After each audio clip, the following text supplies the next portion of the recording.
So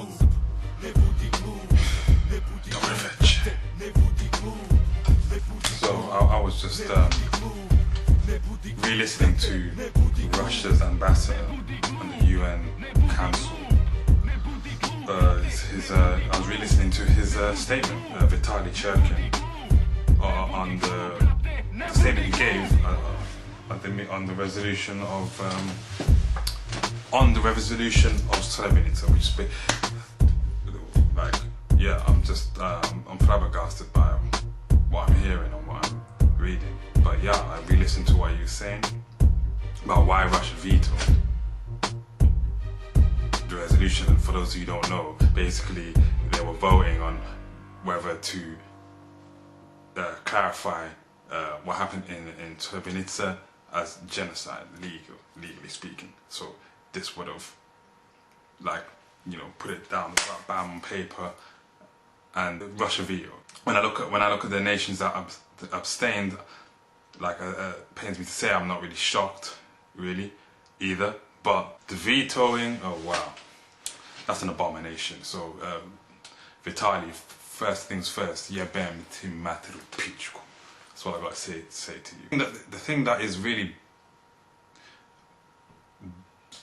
getting me vexed about it is the reason he says, or I can't just say him, but I guess he's representing the whole Russian government, right? But Vitaly, who's representing the Russian government, said that you know, the clarifying as what happened in Srebrenica as genocide is going to just further destabilize the region and cause more tensions. Bro, there's no logic there.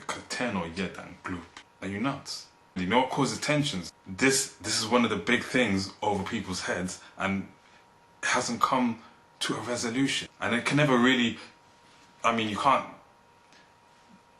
take back what happened, so you can't resolve it in that sense, but at least give people the dignity and say, this is what happened, and we're recognizing it. You don't even want to recognize it, and you think that by not recognizing what happened, that's helping to prevent tensions? That's bollocks.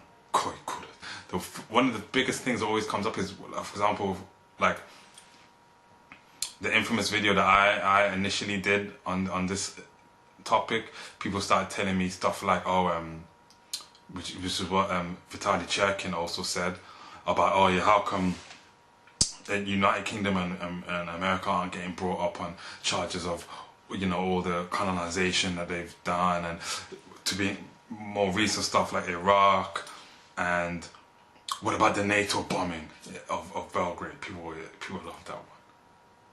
What about the NATO bombing? Okay, what about? Let's start there. Okay, let's start there. Right. So you've never you've never in your life, anybody who's followed me, anyone who heard me speak on anything related to this, you've never in your life heard me say that I agree with the NATO bombing. In fact, if you follow me on social media, you know I'm always talking out about that when it comes to the anniversary of when the NATO bombing happened. So what does that mean? And then people say, oh, so it wasn't that genocide? No, it was wrong. It wasn't genocide. So let's clarify what we're talking about here, man.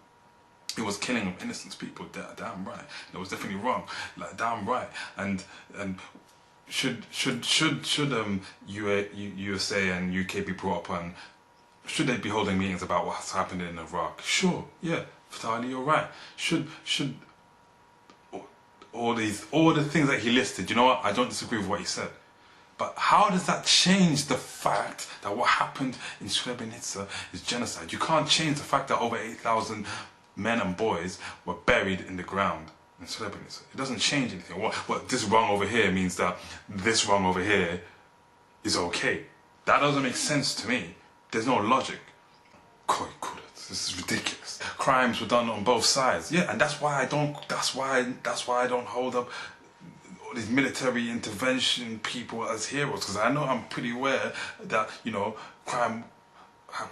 war crimes happen on both sides. Now, how does that take away the fact that this what we're talking about right now, the Srebrenica massacre, was carried out by a group of people? It doesn't change that. It doesn't change that. Nobody's talking about crimes that happen on both sides. So let's clear up the first make you think: ethnic cleansing and genocide, right? So from my understanding, anyone out there, you can correct me if I'm wrong, obviously these two things are related, they're not exactly the same. The term ethnic cleansing came up due to what happened in the Yugoslavian war, and specifically what happened in Bosnia, right? That doesn't mean that the actual action is something that's only happened in modern terms, in modern times, right? It's happened before, but it's never been coined. It was only really coined until the Bosnian War, right? So, from my understanding, the biggest difference between ethnic cleansing and genocide is that ethnic cleansing is mostly focused on geography, in the sense that it's mostly focused on moving a set of people from one place to another, right? And there are elements of genocide that play into that as well, but that's the main difference from my understanding, is that genocide is yeah, it does also displace people, but genocide is more focused, is also, or additionally focused, on the destruction of the ethnicity or group of people, okay? So, displacement of people, main focus of ethnic cleansing, destruction of a group of people, the additional focus of genocide, right? So now let's look at Srebrenica, what happened. Women were told, you know, put on buses, get out of town. Men and boys shot, killed, and other stuff, tortured, buried in the ground, dead. So, to me, I'm seeing that's both ethnic cleansing and genocide. What am I missing here? All this is right now is to distract people from the issue at hand. And you can't just distract people from the issue at hand so easily and think that we're all dumb and we're not going to notice. The same way with my infamous video, people talking about, oh yeah, man, you're dissing Ratko Mladic, but why aren't you talking about Nasser Odic? Well, I wasn't talking about Nasser Odic because my video wasn't about that. And that wasn't what was happening at the time. It was Mladic who was getting arrested. Oh, now that Odic has been arrested recently, why am I talking about that? I'll tell you why I'm talking about that. Do you know why? Because I feel like we need to get away from this idea when we're talking about, because I know once I talk about that, people are going to start bringing in, talking about hero and this and that. And I think it's a very unhealthy conversation when we're always talking about heroes in Bosnia as generals and people who killed people. Let it be clear, you've never heard me, the same way I say Ratko Mladic isn't a hero. You've never heard me say Nasser Odic is a hero. So, I don't see how somehow I'm being unfair there. Pass me a knife, right, so I can cut the bullshit. Because we need to cut the crap and just start speaking really honestly about this, okay? If people want to start campaigns for other war crimes that happen, whichever side, other atrocities against humanity, so whichever side committed it, I'm all for that. I'll be on board. I'm all for that. But in this, what we're talking about right now, this specific moment in time, let's be honest and clarify something as what it is. This is ridiculous. Let's really read between the lines of what's being said here.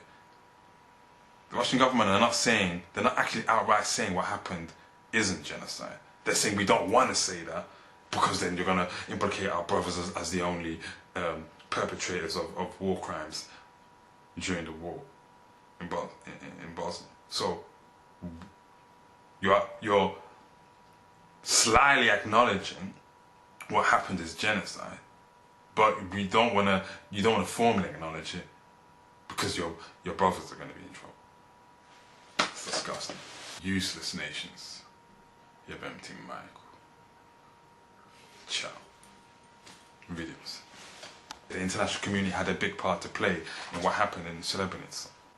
The Bosnian government at the time also had a part to play. So let's really be honest about this and admit there are certain deals that were made between all sides that allowed Srebrenica to happen.